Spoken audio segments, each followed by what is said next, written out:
Muito bem, boa noite. Vamos dar seguimento então à nossa atividade de hoje, à nossa palestra vinculada ao Centro Espírita Bezerra de Menezes, que ainda permanece como as outras casas, com as atividades interrompidas. Então, nós vamos falar hoje sobre as bem-aventuranças. A primeira delas, bem-aventurados os pobres de espírito. E para dar início, como sempre, faremos a nossa prece e em seguida a nossa explanação. Então, com muita tranquilidade, nós vamos fechar os nossos olhos para uma melhor concentração e agradecer a Deus por mais essa oportunidade que Ele nos concede de nos reunirmos em Seu nome, aprendendo, crescendo e melhorando cada vez mais. Nós te rogamos nesta noite, Senhor, que abras as nossas mentes e os nossos corações para o aprendizado, a fim de colocarmos em prática no nosso cotidiano, no nosso dia a dia, as melhores ações na direção do nosso próximo. Que possamos construir um clima de relação fraternal, cooperando, ajudando, servindo cada vez mais, a fim de que o nosso mundo logo se transforme em um planeta de regeneração, onde o amor vai preponderar, a compreensão, o respeito, a solidariedade vão ser a norma de conduta de cada um de nós. Que possamos, em breve, chegar nesse patamar de plenitude e de alegria. Então, hoje, sê conosco, a fim de aprendermos um pouco mais sobre os teus desígnios, e que haja paz e luz nos nossos corações, que assim seja. Muito bem. Nosso tema, bem-aventurados os pobres de espírito. Uma afirmação que com muita frequência soa nos lábios de modo inadequado, até mesmo de modo irresponsável. Nós vamos compreender de fato o que se deve entender por pobres de espírito. Allan Kardec faz uma análise magnífica a respeito do que se deve compreender por pobres de espírito em o Evangelho segundo o Espiritismo. E eu gostaria aqui de adicionar uma interpretação psicológica para que nós tenhamos a possibilidade de assimilar melhor no campo do nosso próprio comportamento como agir no cotidiano de modo a exercer essa bem-aventurança. Para isso, eu gostaria de apresentar uma proposta que está em Mateus, capítulo 19, versículos 16 a 25, se não estou enganado. Nessa passagem, ou nesse episódio da vida de Jesus, um jovem se encontra com ele à beira da estrada, enquanto Jesus caminhava junto com os discípulos. Esse jovem o aborda e diz para ele: Bom mestre, o que devo fazer para alcançar a vida eterna?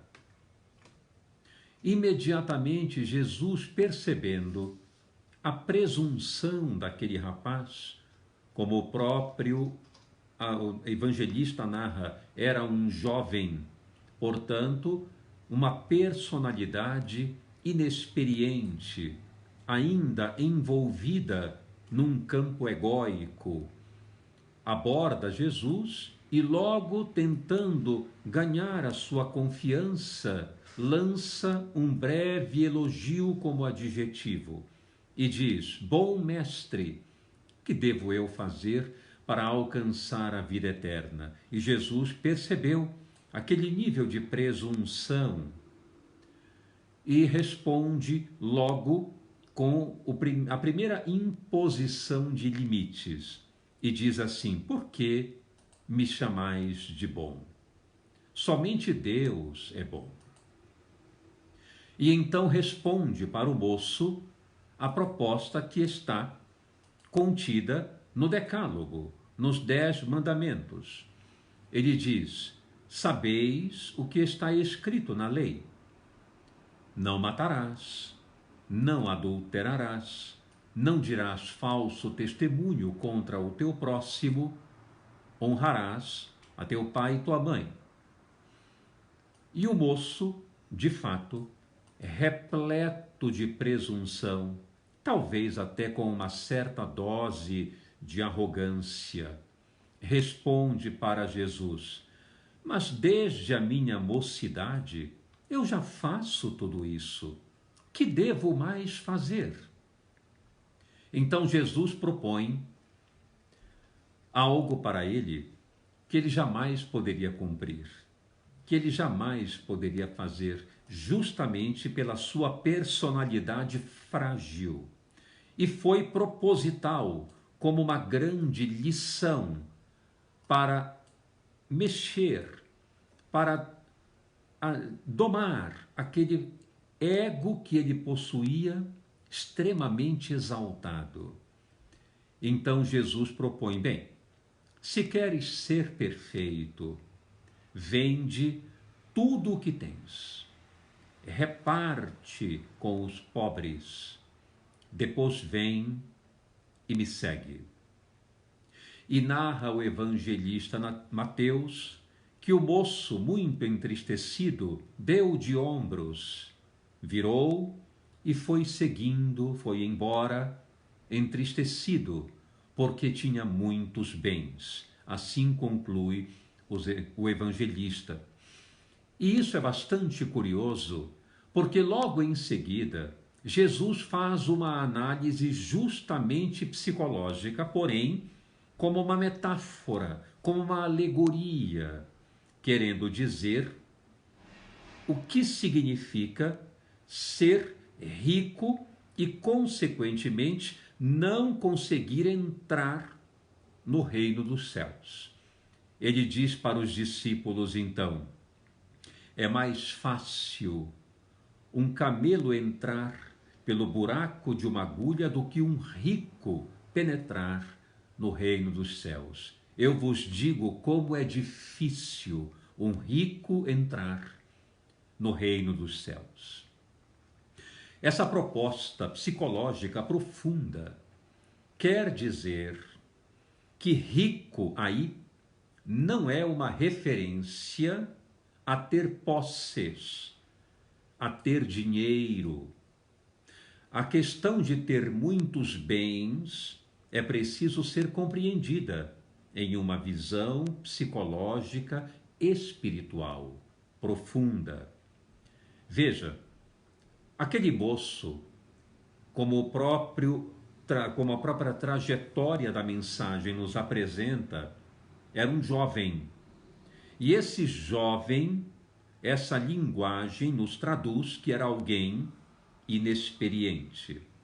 Era alguém dotado de um fator egóico muito inflado, muito exaltado. O egocentrismo naquele rapaz era notório. Mas provavelmente era alguém com algum nível de inquietação no campo do sentido existencial. Provavelmente era um jovem que não sabia exatamente qual o sentido fundamental da sua vida. E talvez fosse alguém tomado de um grande vazio existencial. Com isso, foi procurar Jesus para buscar respostas à sua vida, às suas inquietações, aos seus anseios, porém sem dar o braço a torcer. Então chegou de uma forma presunçosa, porque imaturo, e abordou Jesus logo de uma maneira muito carinhosa, muito sutil, de uma certa forma pegajosa. E Jesus então estabeleceu logo uma certa imposição de limites. Frequentemente Jesus era muito enérgico, às vezes era muito duro na sua mensagem de convocação para a aplicação da Boa Nova. Então, ele foi enérgico com aquele rapaz para chamá-lo à reflexão e disse: por que me chamais de bom? Somente Deus é bom.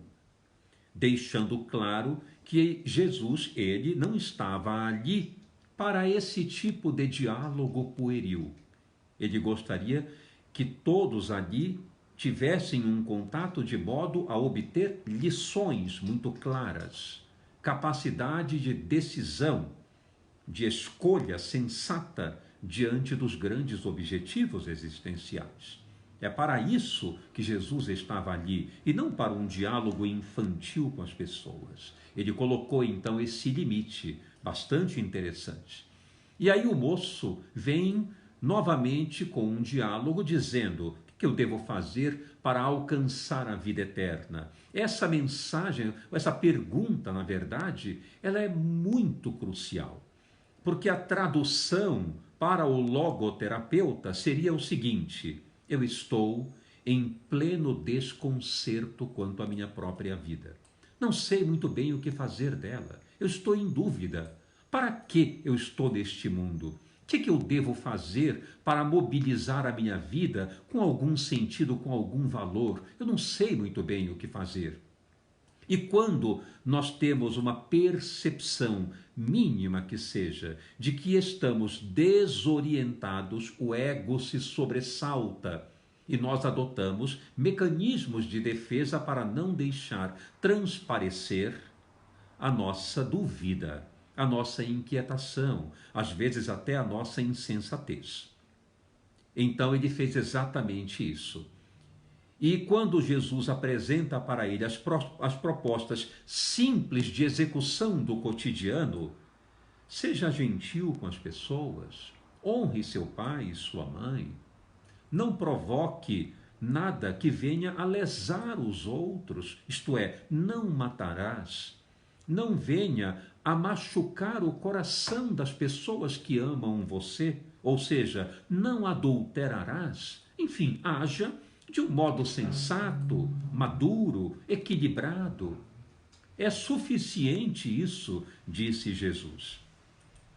E o moço então afirma: mas eu já faço tudo isso desde a minha mocidade, o que mais falta eu fazer? Ora, depois de 21 séculos, nós aqui, com o nosso desenvolvimento antropológico e psicológico, ainda não conseguimos chegar nesse patamar de compreensão. Imagine aquela época, muito menos. É claro que o jovem ainda não era capaz de fazer isso. Então Jesus propõe a ele um golpe no campo da personalidade e diz: se queres então ser perfeito, vende tudo o que tens, reparte com os pobres, depois vem e me segue. É claro que isso pode ter uma conotação também de natureza material, isto é, libertar-se de excessos, de bens supérfluos. Claro, pode ter essa conotação, mas eu prefiro dar um olhar mais psicológico. Que bens eram esses que o jovem tinha tanto, que o jovem se abarrotava? Os bens que o paralisavam justamente na sua marcha. Quando somos dotados, de arrogância, de vaidade, de prepotência e de presunção, Elementos estes do ponto de vista emocional que paralisam a nossa marcha, porque toda pessoa que se acumula desses elementos emocionais negativos tem muita dificuldade de caminhar livremente. A sua liberdade espiritual fica cerceada, fica inibida, porque sempre há um grande temor de avançar, uma grande suspeita em se relacionar com os outros, uma grande dificuldade em estabelecer e manter relações saudáveis com as outras pessoas, porque há um prejuízo da confiança, da serenidade, há um prejuízo muito grande da autoconfiança também. Então, era provavelmente o que acontecia com aquele jovem tão inseguro, tão imaturo, repleto desses bens, vaidade, prepotência, orgulho. Esses bens emocionais que ele possuía precisavam ser liberados, precisavam ser eliminados, e a maturidade voltada a partir desses bens repartida com aqueles que lhe conviviam a experiência carnal, a experiência do cotidiano. Então ele diz: esses bens que possuis, vende-os, liberta-te deles e reparte-os, reparte a tua experiência de crescimento a partir do sofrimento, a partir da dor, a partir do esforço, reparte com os demais. Quando fizeres isso em regime de solidariedade, de maturidade e de sabedoria, aí sim podes vir na minha direção. Então a palavra rico, no sentido de Jesus, quer dizer uma criatura repleta de pensamentos, de crenças, de suposições, de pressupostos completamente distorcidos da realidade espiritual. Este é o rico a que Jesus se referiu. Então ele se volta para os discípulos que estavam com ele e diz: é muito difícil um rico entrar no reino dos céus. É mais fácil um camelo passar pelo buraco, pelo fundo de uma agulha, do que um rico entrar no reino dos céus. Entendamos essa mensagem. O que é o reino dos céus? O reino dos céus, na visão da psicologia espiritual, significa aquela instância interna que descobrimos em nós, onde o sentido da vida se torna claro, evidente, notório, luminoso diante de nós. Este é o reino dos céus. A criatura que descobre em si o reino de Deus, como o próprio Jesus afirmou, que está dentro de nós, quando essa criatura descobre esse reino, descobre seus valores, seus potenciais, suas capacidades e aptidões para exercer no mundo uma tarefa magnífica de cooperação com o Criador. Quando uma pessoa descobre esse reino interno, tudo se clareia diante dela e ela passa a executar as suas funções voltadas totalmente para um âmbito espiritual. Âmbito este que nunca se perde, que nunca se deteriora.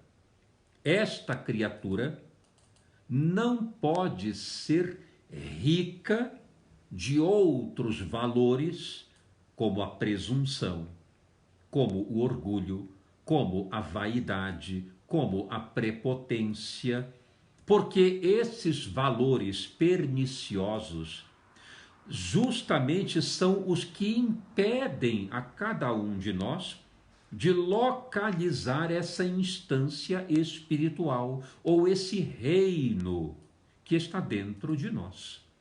Então, Jesus propõe para ele que primeiro se liberte desses bens, venda-os. Vender significa negociá-los, isto é, estudá-los, compreendê-los, examiná-los. E aí então, essa experiência colhida, repartir com aqueles que necessitam, com aqueles a quem ele pode contribuir com a sua experiência. Quando Jesus propõe que o moço venda os seus bens, a palavra vender os bens é o equivalente a dizer: primeiro alcance o autoconhecimento, estude-se, veja o que tem dentro de você. Venda isso, negocie, examine, analise e liberte-se do que não é bom. E aí, essa experiência de conhecimento que você tem, que vai engrandecê-lo, divida com os demais. Ajude-os a crescerem também. Aí, quando você fizer isso, você pode vir na minha direção, porque estará pronto para trabalhar comigo. Então Jesus, numa outra ponta, afirma no Sermão do Monte, nas bem-aventuranças, inaugurando-as: bem-aventurados os pobres de espírito, porque deles é o reino dos céus, ou o reino de Deus. Ora, o que se deve entender por pobres de espírito? Basta tomarmos o que eu comentei sobre o rico e colocarmos agora no oposto, o pobre. Podemos entender o pobre de espírito como aquele que se libertou através do autoconhecimento de elementos emocionais destruidores e paralisantes da sua marcha. É aquele que se libertou do egoísmo, do orgulho, da vaidade, da arrogância e consegue agora, não de modo perfeito, de modo algum, mas já consegue olhar para si como alguém que se conhece um pouco mais, como alguém que se estuda a cada dia, como alguém que consegue se ver de uma maneira mais clara, objetiva e consciente. É aquele que, conhecendo a si mesmo, percebe que dentro de si existem lacunas a serem preenchidas, carências para serem depositório de novos conhecimentos. É aquele que se percebe com sede de aprendizado, de experiências, de conhecimento. É aquele que diz para si e para os demais: eu não tenho todas as respostas. Eu não tenho a sabedoria. Eu preciso aprender. Eu preciso ainda me esforçar para crescer. E mais, não preciso, agora que me conheço, não preciso colocar máscaras para viver, colocar capuzes para me esconder. Eu me apresento tal qual eu sou, porque não tenho vergonha de mim. Sei das minhas limitações, também conheço os meus potenciais. Esse é o pobre de espírito.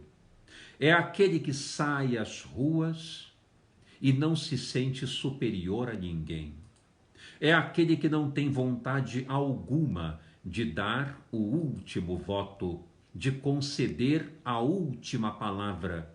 Ele não tem vontade absoluta de comandar a ninguém, de subjugar ninguém, de se colocar numa posição superior a quem quer que seja, porque ele sabe das suas limitações.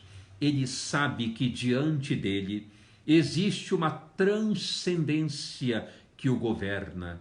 Ele sabe que a vida é algo independente dele e diante da qual ele deve se curvar e, de alguma maneira, obedecer os ditames que lhe são apresentados.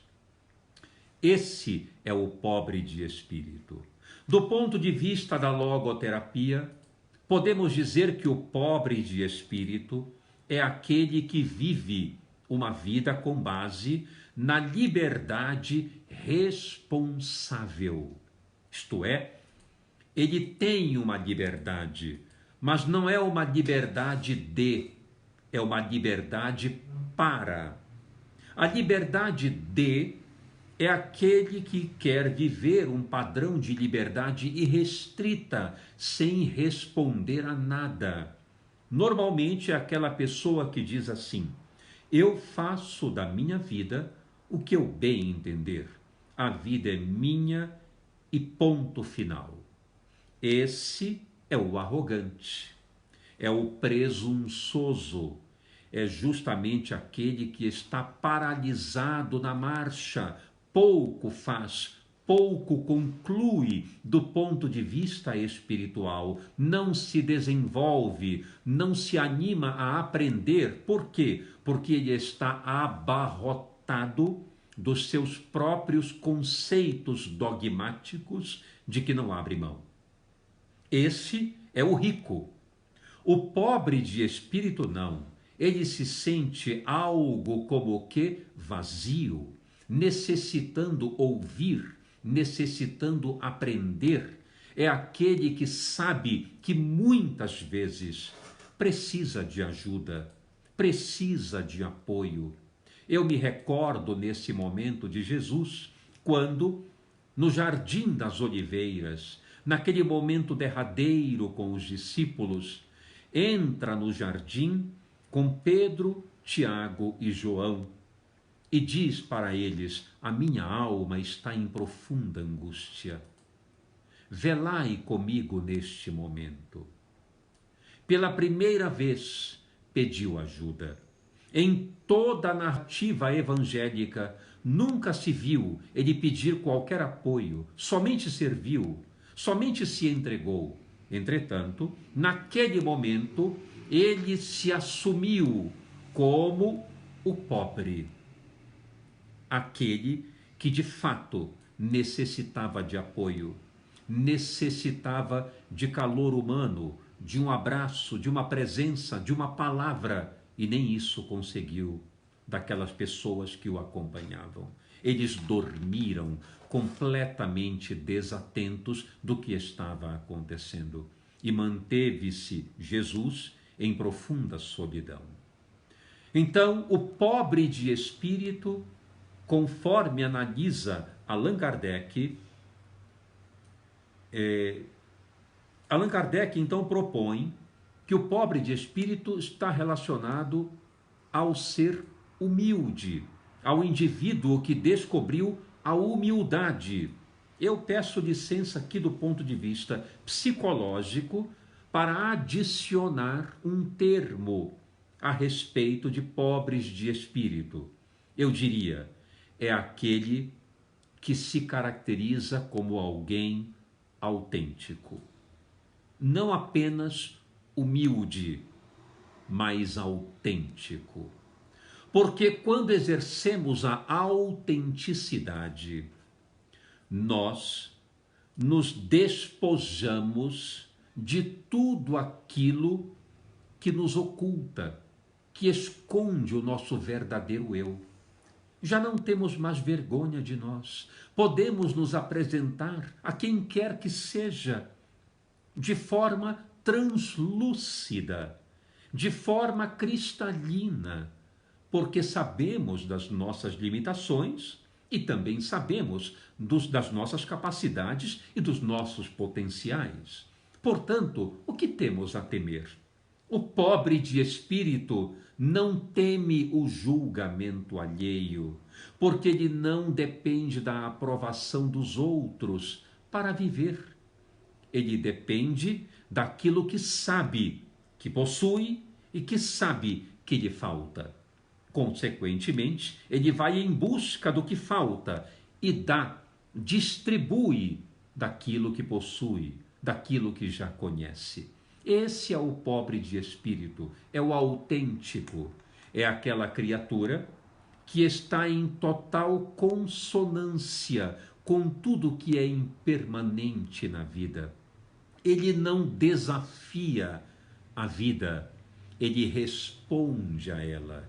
Ele obedece os seus ditames, configurando todas as situações que a vida lhe dá, transformando esses desafios em profundas lições. Sabe que Deus existe, sabe que existe uma inteligência suprema, que tudo governa, que tudo concorre para o melhor. E ele procura acompanhar esta providência, trabalhando em prol da humanidade, da sua comunidade, trabalhando com tudo que já alcançou em prol daqueles que necessitam, que foi justamente o exemplo que Jesus nos deu. Ele mesmo disse: o Filho do Homem não veio para ser servido, veio para servir.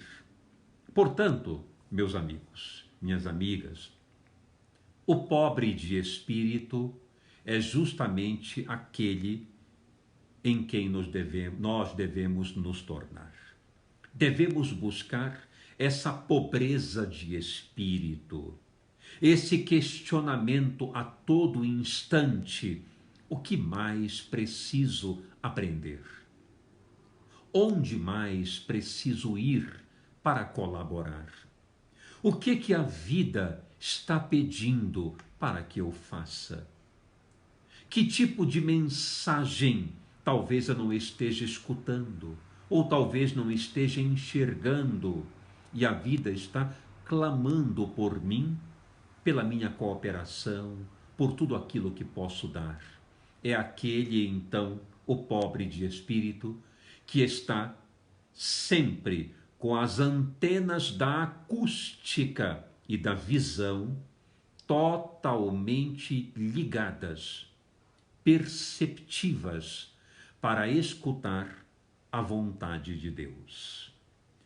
Que possamos todos nós ser aqueles que correspondem à vida exatamente como ela deseja. Lembrando sempre que não somos nós que perguntamos à vida. É ela que nos solicita respostas a todo momento. A vida é um elemento independente, porque a vida é Deus. E Deus, para provar que a vida existe de todo o sempre, não precisa de nós.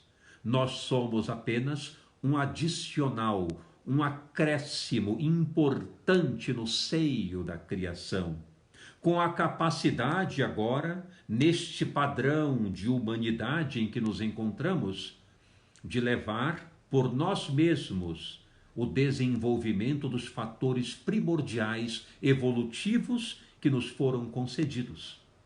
E aí, cabe a nós, através do livre-arbítrio, nos tornarmos cada vez mais humildes, mais autênticos, reconhecendo sempre que a cada dia sabemos mais, mas também a cada dia necessitamos mais aprender e crescer, e que essa é uma trajetória ininterrupta na eternidade que Deus nos concede. Então, diante disso, eu espero ter contribuído de alguma forma para o entendimento do que significa ser pobre de espírito, e dando conclusão, terminando o nosso encontro desse momento, faremos as vibrações finais e concluiremos logo a seguir. Vamos então fechar os nossos olhos, mais uma vez, unidos que estamos em coração e pensamento, sintonizando com os benfeitores amigos, ligados a nós nesse instante, unidos ao Cristo e a Deus. Nós vamos envolver carinhosamente todo o planeta, pedindo bênçãos na direção de todos os povos, nações e territórios, de todas as criaturas encarnadas e desencarnadas que habitam o nosso planeta. Amorosamente nos envolvemos o nosso país, o nosso povo, os nossos governantes, vibrando amorosamente por todos, para que a harmonia, o congraçamento, a união prevaleçam em todos os sentidos. Amorosamente nós envolvemos os nossos lares, familiares, encarnados e desencarnados. Envolvemos os nossos companheiros de trabalho, todas aquelas pessoas que são caras ao nosso coração, e com mais intensidade nós pedimos por todas aquelas com quem temos ainda algum desentendimento. Oremos por todas. Vamos envolver carinhosamente todos aqueles que estão internados nos hospitais, em momentos de... Vamos atender as creches, os orfanatos, vamos envolver as penitenciárias, as ruas, vilas e becos, onde houver uma criatura nesses locais, aflita, carente, necessitada, que a bondade de Deus ali se faça presente. Vamos envolver agora todos os lares da terra e cada membro familiar, sobretudo os que estão doentes, muitas vezes sem acesso ao medicamento, sem acesso ao profissional de saúde. Que Deus, na sua infinita misericórdia, lhes ofereça bênçãos de saúde. Vamos envolver todos aqueles que já trabalham pelo bem e pela paz. E com mais intensidade, nós envolvemos os que discordam do bem e da paz. Nós vamos envolver agora todos os profissionais que estão na vanguarda do atendimento à Covid, nos hospitais, profissionais de saúde em geral, profissionais da segurança, da alimentação, da manutenção, profissionais de todos os campos de atuação que deixam os seus lares e enfrentam vigorosamente todos os riscos para auxiliar aqueles que mais sofrem. Vamos envolver carinhosamente todos os que se perderam pelos caminhos, aqueles que se encontram no vício, aqueles que se inclinam à violência contra o seu semelhante, aqueles que se aproveitam dos mais humildes e incautos. Que todos recebam o esclarecimento divino. Amorosamente nós envolvemos todas as instituições que trabalham pelo bem da humanidade, em quaisquer setores de atuação. E por fim, vibramos por todos nós que aqui estamos unidos dos dois planos da vida, agradecidos a Deus. Nós apenas pedimos força e coragem para atravessarmos esse momento em clima de humildade, perseverança, confiança, abandonando pensamentos de sobrecarga, sentimentos perniciosos que inviabilizam as nossas reflexões, o nosso prosseguimento. Dá-nos, Senhor, clareza sobre os acontecimentos.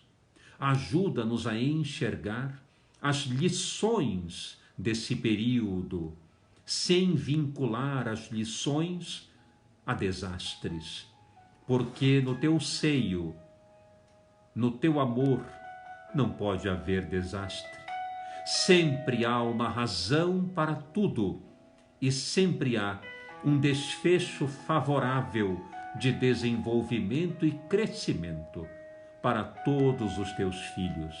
Então que haja paz, luz e entendimento em todos nós, hoje e sempre. Que assim seja. Eu agradeço então a participação de todos.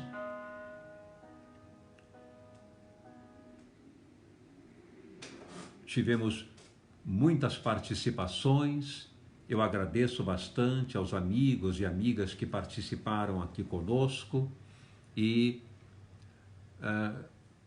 vamos manter naturalmente aqui as nossas lives periodicamente. Vamos em breve anunciar já para o fim da semana um próximo encontro nosso aqui, sempre de cunho psicológico, psiquiátrico, para que todos tenhamos mais clareza de como viver esse momento. É importante, eu quero concluir dizendo que esse momento não é de catástrofe, não é em hipótese alguma de desastre. Esse momento é de lições. É bem verdade que muitas famílias perderam entes queridos. É bem verdade que muitos estão sofrendo pela desencarnação dos que amavam tanto e amam ainda. Mas eu quero deixar aqui uma mensagem honesta, muito honesta, sincera e verdadeira, que não é tirada das minhas próprias conclusões, mas sim da vontade de Deus, transmitida pelos bons espíritos, que sempre nos trazem informações valiosas, informações de sustentação, e eu gostaria de dividir com vocês. A misericórdia de Deus é infinita. O seu amor não tem tamanho. Ele não tem pena de nós. Ele nos ama.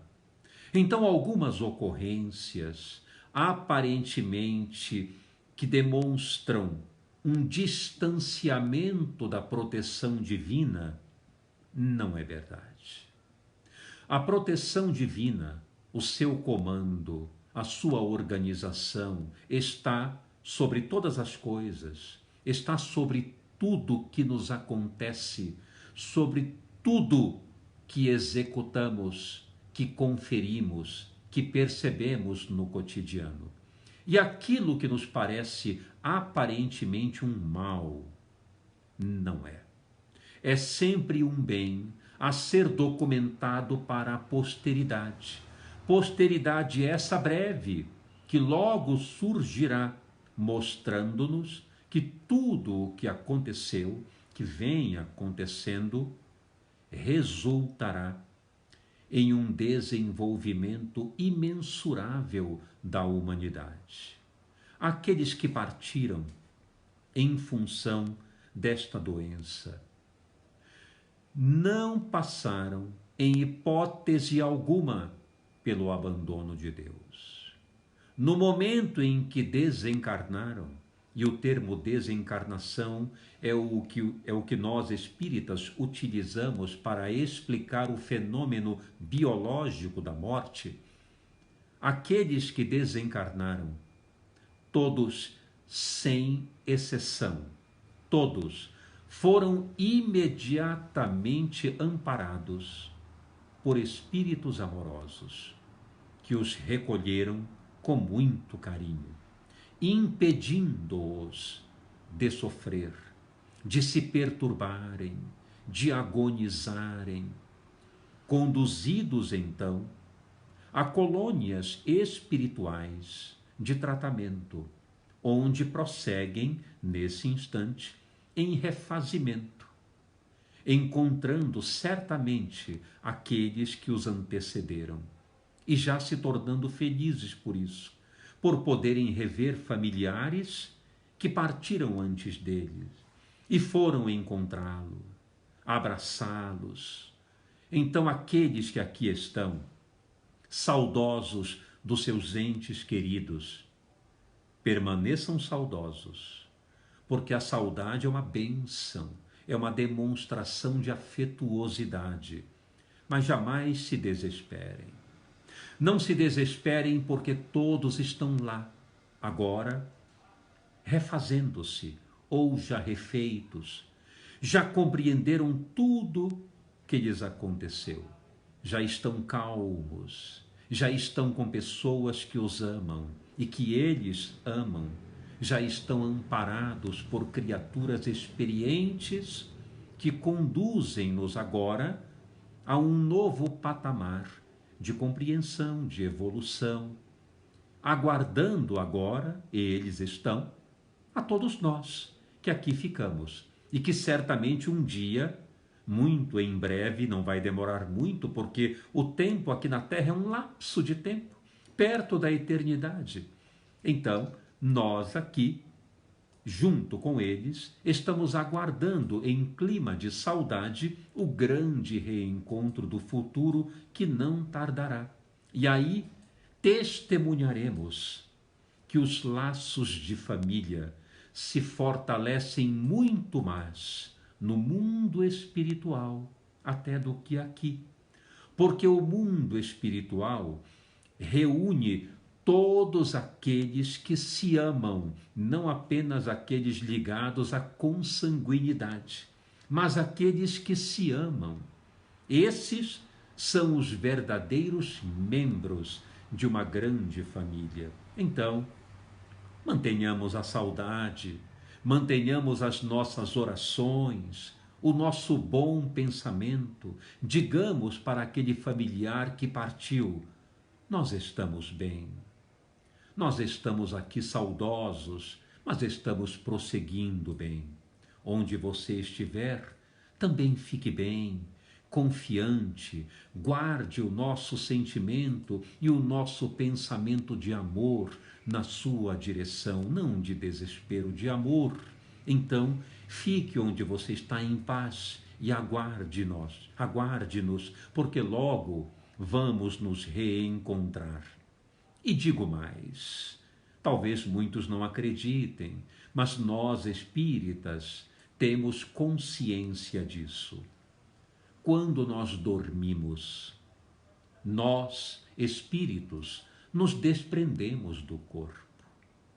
Não ficamos presos a este corpo, a esta prisão momentânea.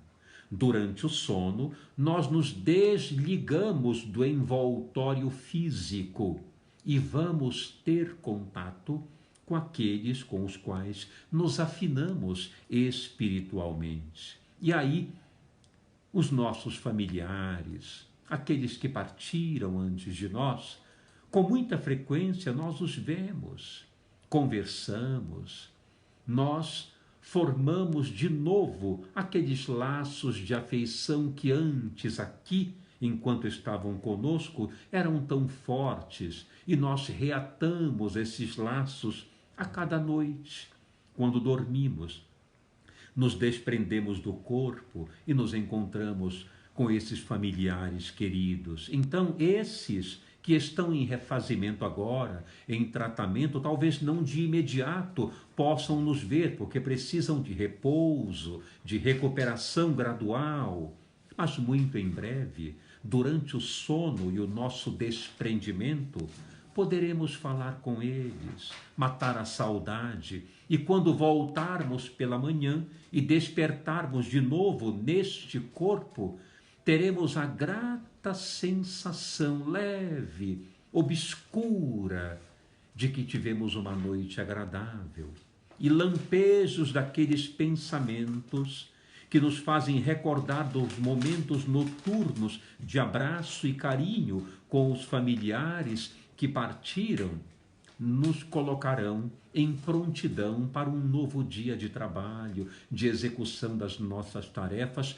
confiantes no amanhã, quando o reencontro será definitivo. Então, não tenhamos medo, receio, não imaginemos que Deus nos abandonou, que Deus tirou de nós o ente querido. Tudo representa um grande programa de aperfeiçoamento de cada vida, de cada criatura que é um ser singular. Respeitemos a trajetória daqueles que nos são caros. Deixemo-los um pouco viverem conforme a sua própria programação. Aprendamo-nos a não nos apegar tanto, porque o amor não é apego, o amor é liberdade. Então que haja paz e luz nos nossos corações, muita paz e uma boa noite a todos. Até o próximo encontro.